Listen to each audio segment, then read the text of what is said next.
كما صليت على إبراهيم وعلى آل إبراهيم إنك حميد مجيد. اللهم بارك على محمد وعلى آل محمد كما باركت على إبراهيم وعلى آل إبراهيم إنك حميد مجيد. واجب الاحترام حاضرین و ناظرین کرام، قرآن حکیم میں بھی بہت سارے نبیوں کے واقعات بیان ہوئے ہیں، اور انہی واقعات کو اکٹھا کر کے کئی لوگوں نے کتابیں لکھی جن کا نام ہوتا ہے قصص الانبیاء یا قصص النبیین، یعنی نبیوں کے واقعات، نبیوں کی کہانیاں. قرآن مجید سے پڑھ لیں یا ان کتابوں سے پڑھ لیں، تقریباً سارے نبیوں کے واقعات میں سے ایک چیز بڑی نمایاں اور مشترکہ سی نظر آتی ہے، اور وہ یہ ہے کہ ہر نبی کی قوم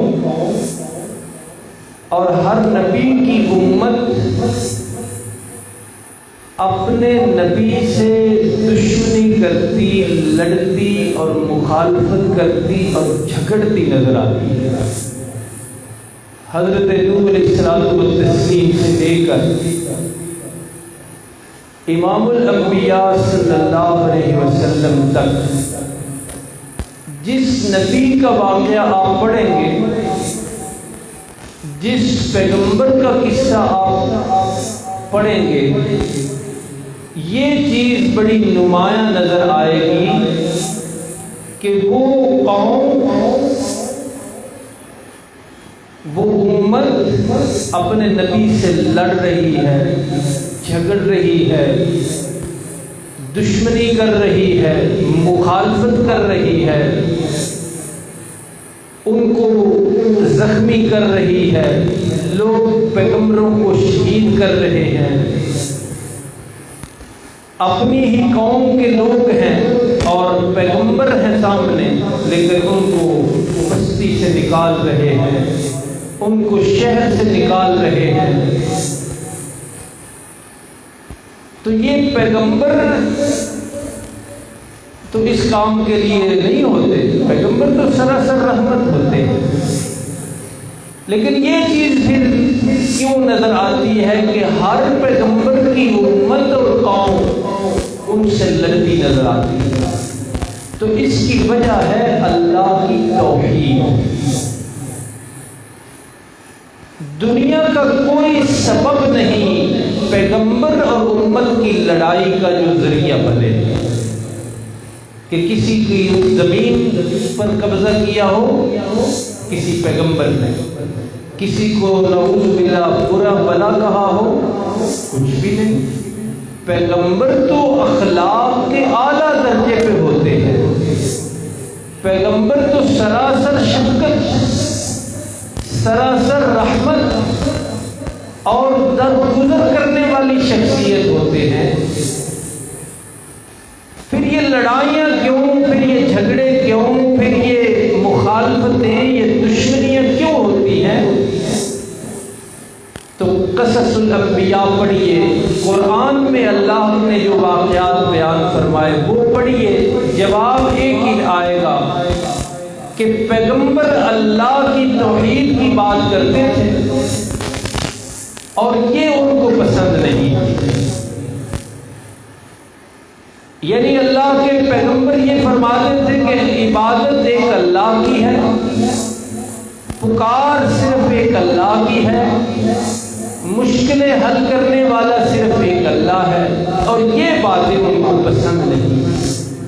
یہ اور کوئی وجہ نہیں۔ لڑائی تو نظر آتی ہے، ہر پیغمبر کی امت پیغمبر سے لڑ رہی ہے، ہر پیغمبر کی قوم پیغمبر کی مخالفت کر رہی ہے، سبب اور کوئی نہیں، صرف ایک ہی سبب ہے۔ تو سارے نبیوں کے سردار، سارے نبیوں کے امام، محبوب خدا، حبیب کبریا، جناب محمد الرسول اللہ صلی اللہ علیہ وسلم، جب ان کا وقت آیا، جب ان کی باری آئی، تو قرآن میں خود ان کی اس دعوت کا اور قوم کے رد عمل کا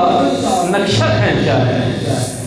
جسے خطبے میں نے پڑھا۔ یہ سورۃ الجن ہے، 29واں پارہ ہے۔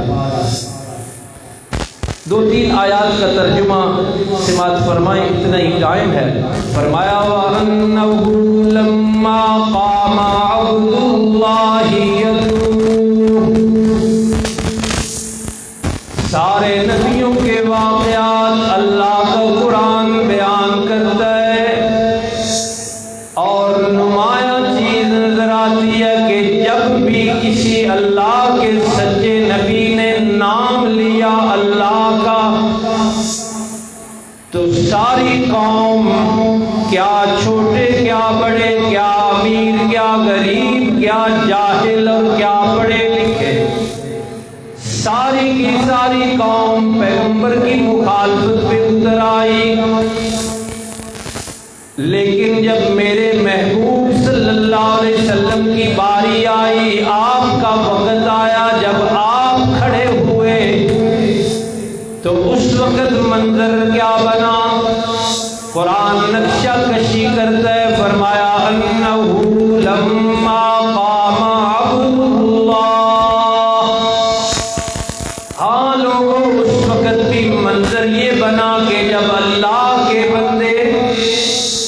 شافع روز جزا حبیب کبریا محمد مصطفیٰ صلی اللہ علیہ وسلم کھڑے ہوئے،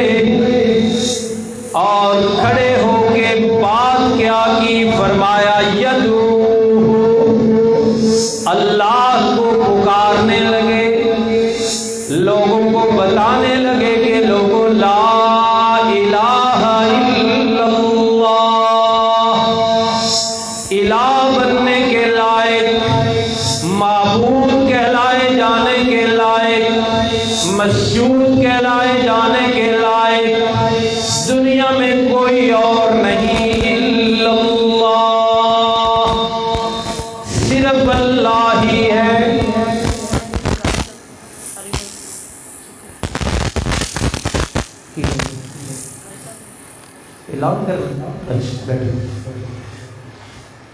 اللہ کے پیغمبر صلی اللہ علیہ وسلم نے وہ ابدی اور سرمدی اور پیغمبرانہ صدا جب مکہ میں لگائی، حالانکہ وہ مکہ والے ہیں جو آپ کو صادق کہہ رہے تھے، یہ وہی ہیں جو آپ کو امین کہہ رہے تھے،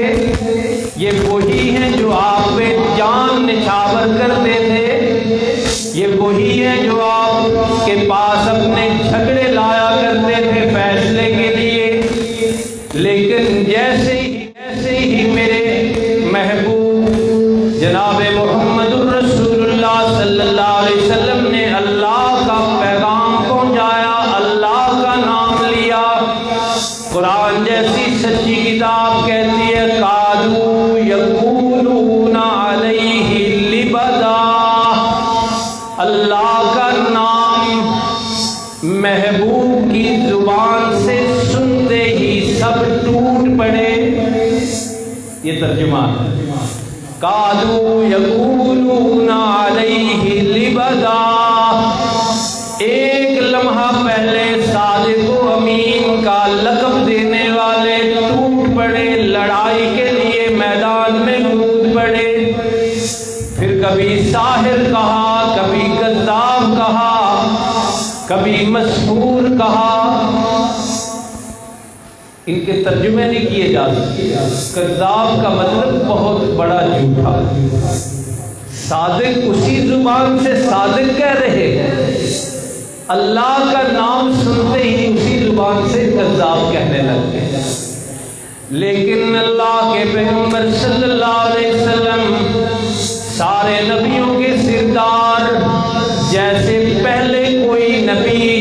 قوم کی مخالفت دشمنی کی وجہ سے گھبرائے نہیں اور اللہ کا نام لینا نہیں چھوڑا، اس سے زیادہ استقلال کے ساتھ، ان سے زیادہ استقامت کے ساتھ، ان سے زیادہ جرأت کے ساتھ، ان سے زیادہ ہمت کے ساتھ محبوب خدا صلی اللہ علیہ وسلم نے بھی اللہ کا نام لینا شروع کر دیا، اور در حقیقت یہ نام لینے کا کام اللہ کا حکم تھا۔ فرمایا قل انما ادعو ربی، میرے محبوب مکہ والے ابو جہل اور اس کی ساری کابینہ مخالفت پہ اتر آئی ہے، دشمنی پہ اتر آئی ہے، دنیا کا کوئی قصور نہیں، نہ آپ نے کوئی زمین پہ قبضہ کیا، نہ کسی کو برا بلا کہا، نام لیا ہے صرف ایک اللہ کا، ساری قوم دشمن بن گئی ہے، بننے دے دشمن، آپ اعلان فرما دیجئے، کل کا مطلب ہوتا ہے فرما دیجئے، اللہ کہتے ہیں فرما دیجئے، انما ادعو ربی، لوگوں اگر تم اس بات کی وجہ سے میرے مخالف بنے ہو نا کہ میں اللہ کو پکارتا ہوں، میں اللہ کا نام لیتا ہوں، تو میرے رب نے بھی حکم یہی دیا ہے کہ انما ادعو ربی، جو مرضی ہو جائے، جتنی مرضی مخالفت کر لو، اللہ کا نام لینا میں نے نہیں چھوڑنا، اور نام بھی اس طرح لینا ہے کہ بلا اشرک بہ احدا، جتنی مرضی کوئی بزرگ ہستی تم مقابلے میں لے آؤ اور مجھ سے مطالبہ کرو کہ اسے بھی اللہ کا شریک بناؤ، جی یہ حضرت ابراہیم ہے، جد الانبیاء ہے، انہیں بھی حاجت روا سمجھو، یہ حضرت اسماعیل ہیں، ذبیح اللہ لقب ہے، اللہ کے بڑے پیارے ہیں، انہیں بھی اللہ کا شریک سمجھو، تو ایسا کبھی بھی نہیں ہوگا، اس کام پہ سمجھوتا ہو ہی نہیں سکتا۔ سورۃ الکافرون 30ویں سپارے میں ایک سورت ہے، اس کا بیک گراؤنڈ ہے یہ کہ ایک دن وہ آئے تھے، کہنے لگے کہ تم ہمارے خداؤں کو پکارو، ہم تمہارے خداؤں کو پکارتے ہیں، مکہ کا امن بڑا عزیز ہے، مل جل کے رہتے ہیں۔ تو اس صورت کا اب ترجمے کا وقت نہیں، یہی 2 آیتیں پڑھیں۔ بہرحال اللہ پاک نے وہ معاہدہ قبول نہیں فرمایا، فرمایا قل انی لا املک لکم ضرا ولا رشدا، میرے محبوب جہاں جرأت اور استقامت سے آپ نے یہ اعلان کرنا ہے کہ اللہ کے سوا کوئی شریک نہیں،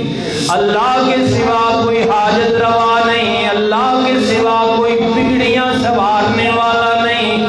اللہ کے سوا کوئی اولاد دینے والا نہیں، ساری کائنات سے اس بات کو منوانے کی کوشش کرنی ہے، وہیں یہ اعلان بھی فرمائیے قل انی لا املک لکم ضرا ولا رشدا، میرے محبوب اعلان فرمائیے کہ مجھے اللہ نے خاتم الانبیاء بنایا ہے، مجھے اللہ نے امام الانبیاء بنایا ہے، مجھے اللہ نے نور الہدا بنایا ہے، لیکن مجھے بھی اللہ نے یہ اختیار نہیں دیا، مجھے اللہ یہ کہنے ہی نہیں دیتے، مجھے یہ کہنے ہی نہیں دیتے کیا کہ لا املک لکم ضرا ولا رشدا، کہ تمہارے نفع یا تمہارے نقصان کا میں محمد مالک ہوں، اللہ مجھے یہ کہنے ہی نہیں دیتے۔ تو جب امام الانبیاء نہیں مالک، بات یوں سمجھائی کہ جب امام الانبیاء تمہارے نفع نقصان کا مالک نہیں تو اس سیٹ پہ کوئی اور بھی نہیں بیٹھے گا۔ اس سیٹ پہ صرف اللہ جو اصل میں اور حقیقی مالک ہے ساری کائنات کا، وہی حاجت روا اور مشکل کشا ہے، وہی بیٹھے گا۔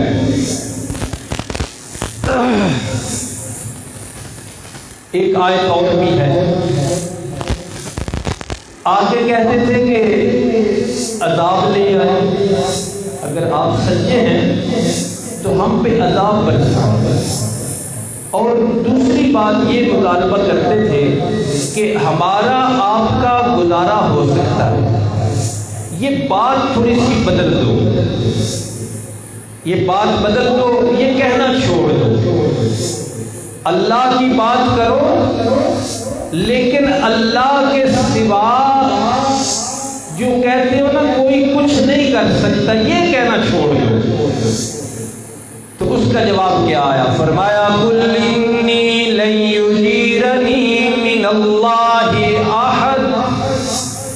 میرے محبوب انہیں بتائیے کہ اگر میں نے یہ تمہاری خواہش مانی، تمہارے کہنے پر میں نے اللہ کی توحید کا سچا کھرا اور صاف پیغام دینا چھوڑ دیا